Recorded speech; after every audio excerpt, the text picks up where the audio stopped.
The biggest trend of the quarter will be the White House turning its trade rhetoric into action. And of course, we've already seen this with sweeping tariffs from the White House on steel and aluminum that will raise prices for U.S. consumers and invite retaliation against politically sensitive sectors like U.S. agriculture.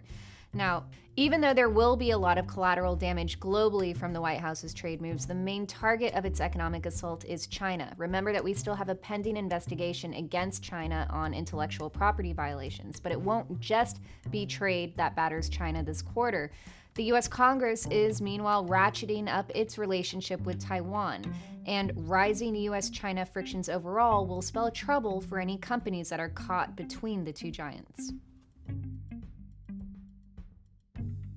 And China is nearing its limit on what it's willing to offer when it comes to cooperation on North Korea. Now, we're in a very weird, ambiguous period of détente right now on the North Korean issue, but that will wear off when US-led military exercises and North Korea's nuclear testing resumes.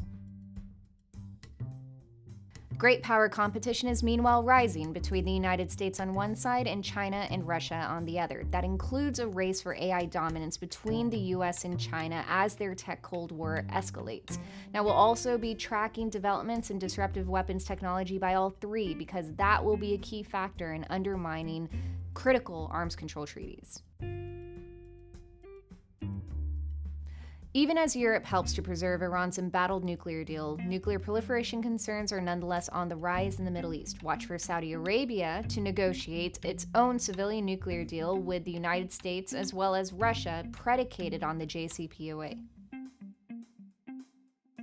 With a German coalition in place, the EU is ready to debate Eurozone reform. There's only one problem. Italy's heavily Eurosceptic government is going to be the massive wrench in any serious reform plans as it pushes for increased spending and lowering taxes, essentially flouting the very rules-based regime that Germany and its northern peers so desperately want to implement.